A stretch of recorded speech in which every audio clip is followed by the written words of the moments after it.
C'est précisément à 16h24 heure locale, soit 14h24 heure de Brazzaville, que l'avion présidentiel congolais s'est posé ce mardi 25 juin sur la piste de l'aéroport Vnukovo 2 de Moscou. Le dispositif protocolaire russe est bien en place. Les officiels et les éléments de la garde d'honneur bien rangés attendent impatiemment la descente du président Denis Sassou Nguesso, qui est chaleureusement accueilli au bas de la passerelle par Mikhail Bogdanov, le vice-ministre russe des Affaires étrangères. Le président Denis Sassou Nguesso, qui est en visite d'État en Russie, s'immobilise sur le tarmac pour suivre l'exécution de la Congolaise. Ensuite, l'hymne national de la Fédération de Russie.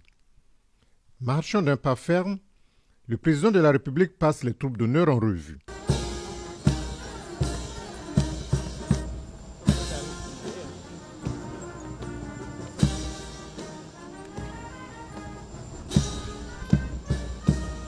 Avant de saluer l'ambassadeur de la Fédération de Russie en poste à Brazzaville, mais surtout les diplomates des pays africains accrédités à Moscou, venus nombreux accueillir le président de la République, ainsi que les officiels congolais.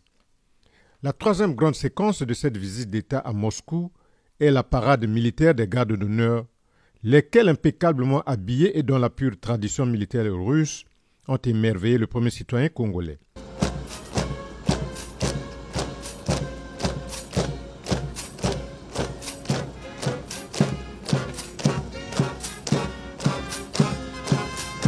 Le programme officiel de la visite d'État du président de la République dans la Fédération de Russie prévoit entre autres des entretiens en tête-à-tête au palais du Kremlin avec son homologue Vladimir Poutine, le dépôt d'une gerbe de fleurs sur la tombe du soldat inconnu enterré sur le bas des murs du Kremlin, des entretiens avec plusieurs patrons d'entreprises russes et sa décoration par les officiels du pays hôte.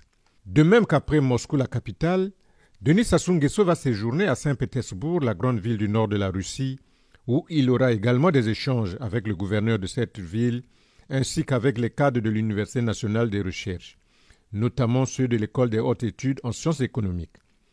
Soulignons enfin que cette visite d'État est d'une importance significative dans le cadre de la coopération bilatérale, à travers les discussions sur des projets de développement commun, des investissements dans les domaines des infrastructures et de l'énergie.